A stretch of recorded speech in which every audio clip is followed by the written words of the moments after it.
What's going on, everybody? Thank you for tapping into another episode of the Mindful Moneymakers podcast, where we talk about all of the different mindset shifts that you need to make if you want to live a life by design instead of by default. Today, we're talking to a very powerful, very special individual who is leading the way, breaking through boundaries, writing books, and giving you permission to express yourself as a Black individual. Today, I'm super excited to be talking to Tiffany Kouadio, who is a native New Yorker like myself and the author of the book, Dear Little Brown Skin Girl. And I can't wait for the opportunity to really dive into the thought process behind uh, you creating and manifesting this story from thought to inception. Thank you for taking the time to talk with us today. How are you? I'm doing well. I'm excited for this opportunity to be here and to definitely dive into my book and the background story behind it and give more insight regarding it. I'm excited. Yeah, thank you for showing up. I appreciate you so much. Now, I've introduced you kind of super briefly, super surface. I want to give you the opportunity to kind of tell us a little bit more about yourself. Like, where did you start? Where are you now? And where are you headed? I started writing this book probably about a year, maybe a year and a half ago now. It really was just something that was given to me. It wasn't even, some people sit down and write their books 4 to 5 years, and they're going back and forth with different storylines and titles, etc. I really, my daughter had this experience, and I was replaying it in my mind. I always say, like, God gave me the story because it just came into my mind in terms of just like replaying it and then writing it on paper. And I say, you know what? I want to write this down because I want her to remember it. I think it's powerful enough for her to, for me to desire for her to remember it for the future. And as I was going through writing it down, I'm like, you know what? I think other girls need to hear this too, especially little girls like my daughter. And so that's just kind of how it came to be. My husband knew the publisher who I went through with through like some kind of outside engagement. I never heard of the lady, but he said, I know a publisher. I reached out to her, I pitched her my story, just my draft. And she was like, we need it. It's important. Like, I want to publish your book, point blank, period. And that's how it began.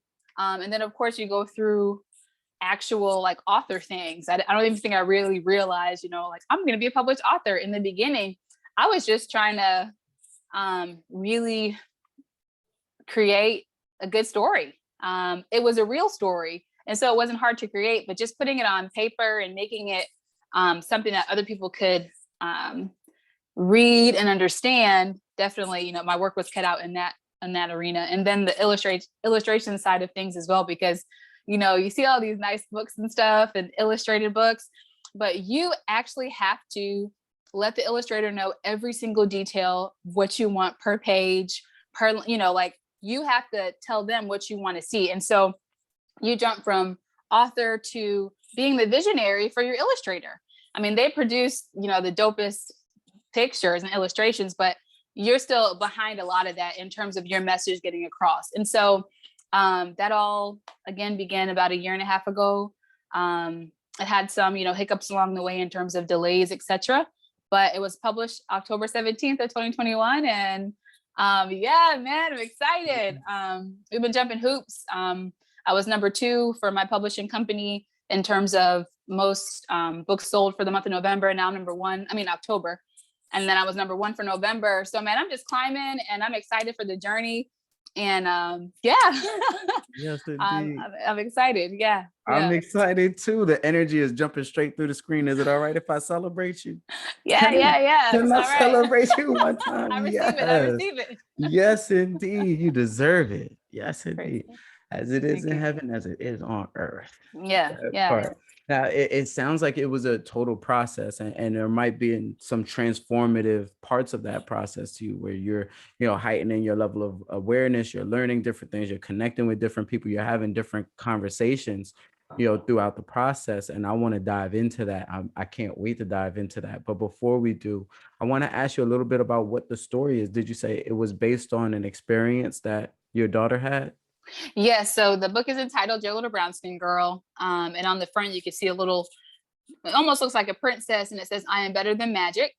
And so my daughter, it goes from her birth to her being school aged around 4K, and then through the background story of her coming to realization of her brown skin. I'm not sure how it is for every little brown girl, but for her, she was surrounded by individuals who were white. She was one of maybe 2 brown skinned girls in her class out of maybe 15, 20. I'm not even sure how many at that time, but she was the minority in the group, and she was aware of it at a young age. And so she came home wanting to be like her white friends. She would say, "Mom, I want straight hair so I can put it in my mouth." Or, why can't I have straight hair like Anna or Elsa? Why can't I look like them? Kind of thing. And I was, beginning to kind of see that she thought, her color, something, not necessarily that something was wrong with it, but she thought that what was normal was what she was not. Mm-hmm. What she was seeing, she desired something that she saw rather than embracing who she was. And so that's kind of where that began. In the turning point in the story is when my daughter tried to paint herself white. And I realized, we actually have a problem here in terms of her understanding of who she is. And, you can go through, "You're beautiful, et cetera, but when when kids hit school and are surrounded by other children and really feel they're different, it can be really hard for them to understand. And so that's where, we sat her down and were able to talk to her about her past, her present, and her future, just being who she is as she is, and never being afraid to shine in all of that. And so that's kind of the story in a nutshell, and the background behind the story as well. There are some, pictures of things in the past, there's one page that I like a lot when I tell her about the past struggles, and, there's a picture of like white and black, just fountains, water fountains. And then in her bubble, there's the, present kind of victories. And, there's a picture of kind of like unity and everything else. I mean, granted, for a child's mind, we know that there's still struggles going on, but overall showing her just the change in terms of the dynamics and where we're moving towards, and where I hope her generation can move towards, or, with even greater leaps and bounds in regards to embracing color for what it is, and not feeling inferior in any way, shape, or form. And so yeah, that's kind of the background story. That's Yeah. dope. And it's super deep. I think it's going to be a conversation starter, not only for kids, giving them the foundation of who they are and having an identity as an African-American or as a Black person, but some adults, to revisit some of these earlier experiences that they have that made them uncomfortable in their skin. I think that the topic that you're bringing up in this book is tremendously important and is going to be impactful. I'm so glad that you decided to not resist the urge that you had to go ahead and develop it. Matter of fact, did you experience any type of resistance, any doubt, a lot of people that are listening to the podcast right now have a 9-to-5. They don't just, write books all day. Is that the case for you? Are you just writing books all day, or do you have like a day job that you kind of had to balance the two? Yeah, I'm a physical therapist. I have my doctorate in physical therapy. So I work part-time with kids. And so the book came about while working. I think I was actually working full-time when I wrote this specific book, because we've moved in between then and now I'm part-time. But yeah, I was juggling mom life, wife life, work life, and then creating this book. And the beauty about, doing things you're passionate about, you'll find time for what you want to find time for. And it was just, because this was my daughter's story, it was so much more than just like work. I didn't feel like, oh, it's work. I really wanted her to get this out. I wanted to get this out in her lifetime, in my lifetime, so that I can share it with her. And so I juggled all of those things and was still able to, make it happen with everything that was going on. And so, it's kind of what we do. We make it happen. Resistance wise, there wasn't too much resistance. I am, unfortunately, I have had, in terms of the workspace life, I've had settings where we were not necessarily the minority, where it was a nice mix, Caucasians, Black, Spanish, whatever it is. And then in my current I am the only African-American professional in my clinic. And so, yeah, when the book came out and I remember mentioning it to one person, I almost felt uncomfortable sharing with Caucasians the title of my book. I wasn't sure how they would perceive it. A few of them bought it, but there's definitely a sense of, um,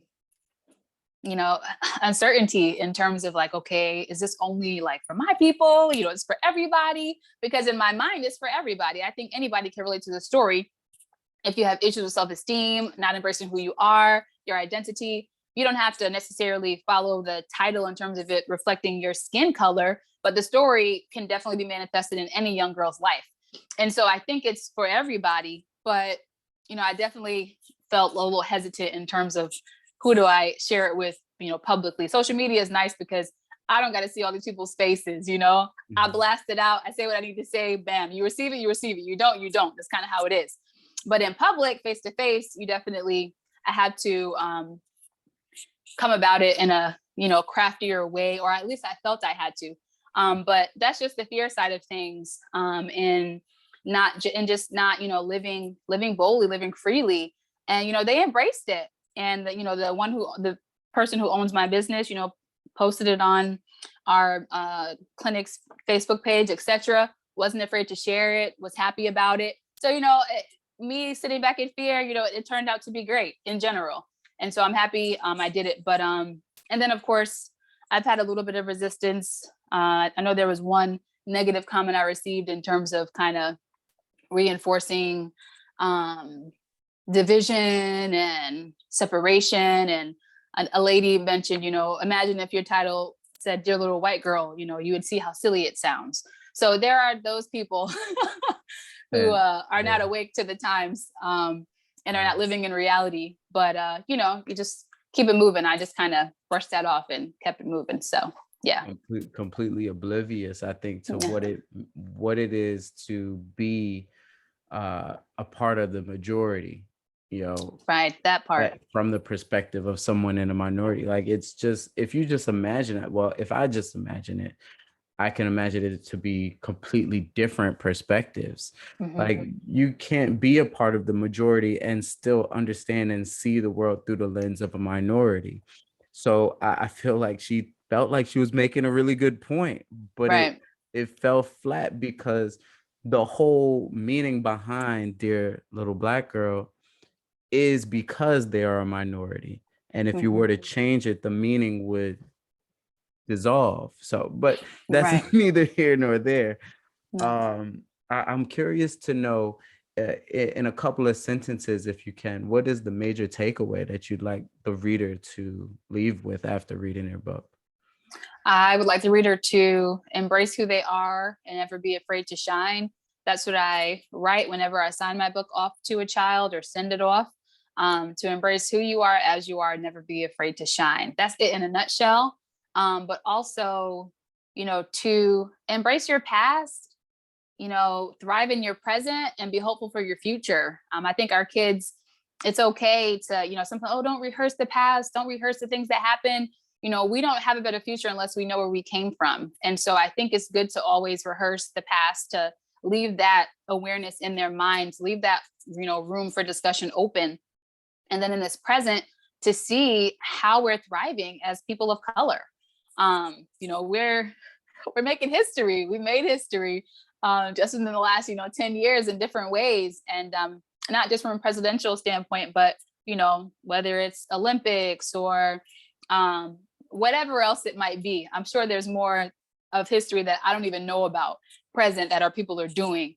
And then giving them hope for the future, their futures do not have to be necessarily created by people who are not of their colors. It can be created by them, by people of their color, who are running those things, who are behind those things, who don't need approval or anything else to get things going. And to also understand that their minds are beautiful just the way they are. I remember, growing up, I dealt with a lot of colorism growing up because I have a mixed family. And, I'm kind of right in the middle in terms of like, not too light, not too dark. And I had family members who could pass for white. I had family members who are darker. And I always felt like I was somehow better because I had nicer hair. I kind of had that mix in between. And I didn't understand that growing up. I was not better than anybody. Neither was my mom, who was lighter shade, or my dad, who was darker shade. It wasn't any less than. But in general, even from my speech, I was often told, "Oh, you sound white." Or if I went into an interview and they didn't see me, a picture of me or see me in person until the interview, I would walk into interviews and like, no, oh my gosh, they thought I was a white girl because Mm. my name was so generic. It wasn't Kouadio back then. It was just Tiffany Anderson. It was so generic. And I want my daughter to understand that her intelligence, someone said it best, intelligence comes in all colors. I don't ever want her to feel like she's got to sound a certain way or have her hair a certain way to be able to fit a certain mold. We're trying to break molds. That's what we're trying to do for the future, because we all have gifts to give, and we should be able to give it the best way we can using our own unique expression. And so I want her to always be able to do that, and to not feel like she has to fit a certain mold to succeed. And so hopefully she knows that as she's reaches that level in her life.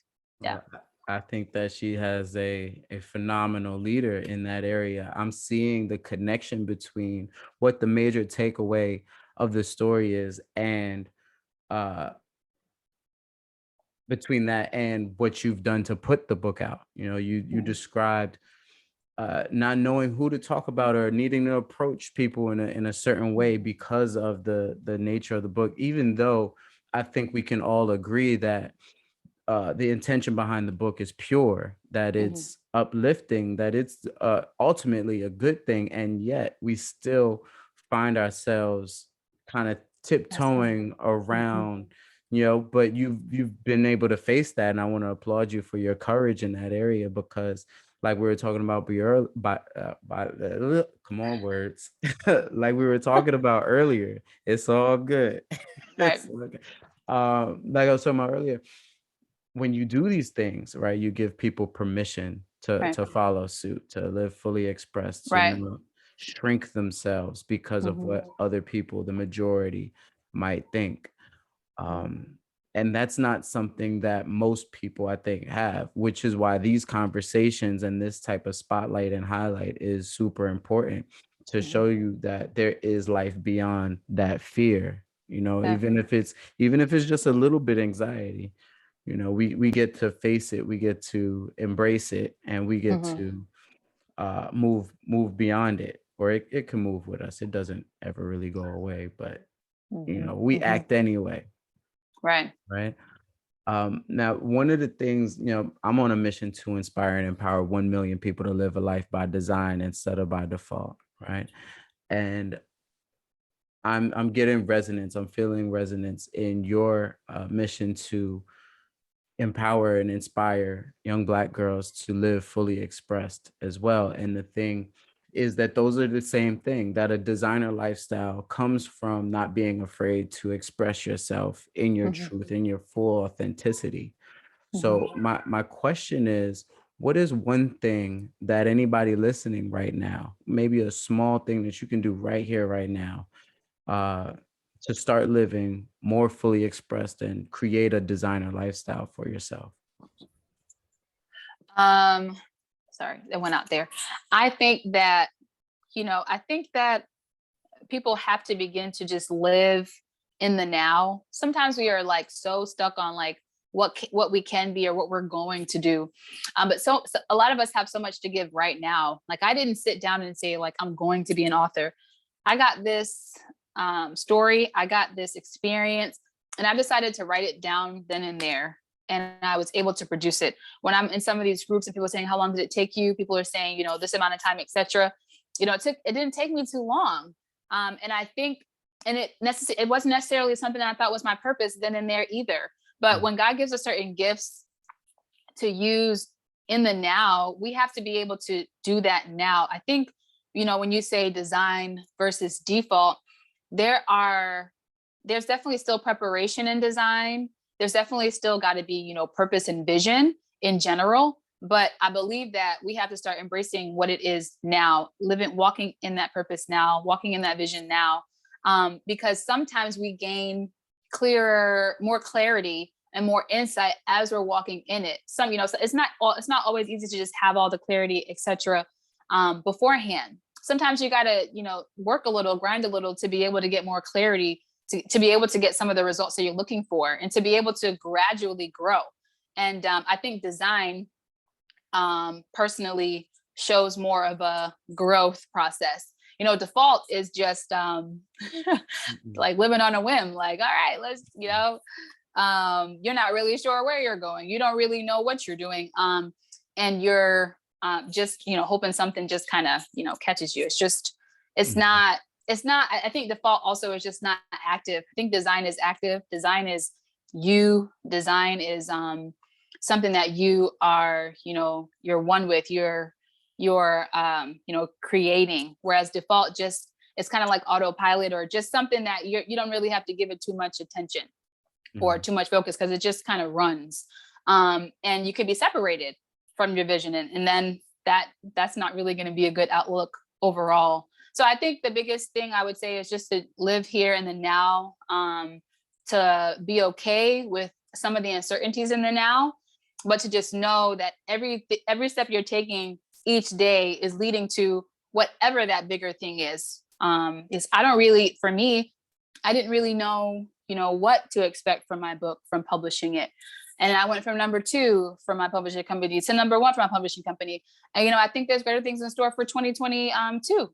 I think there are. I mean, I know there are.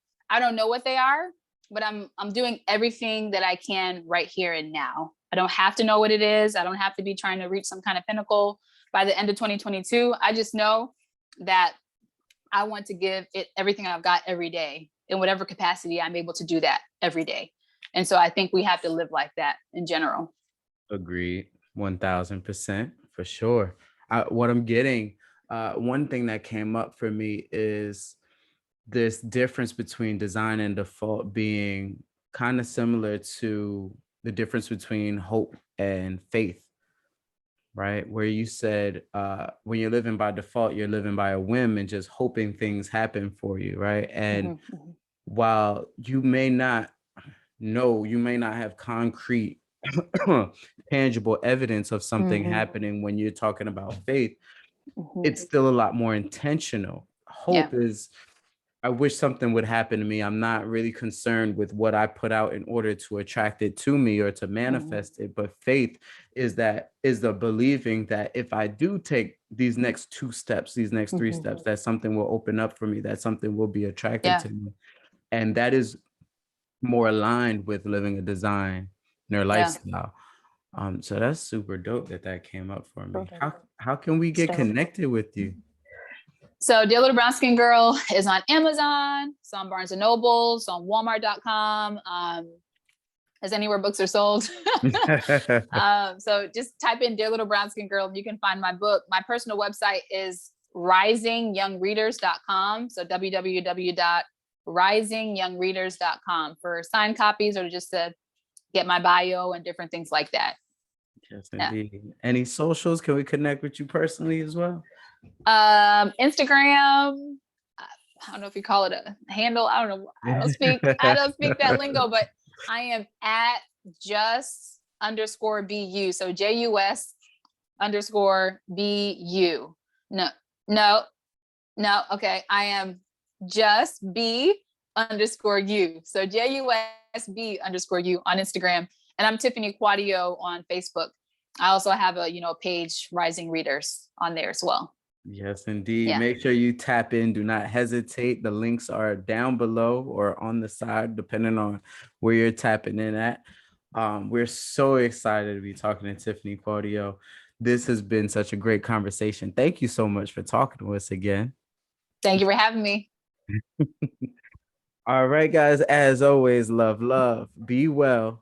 And don't forget to have the guts to follow your guts. Copy a book. Peace.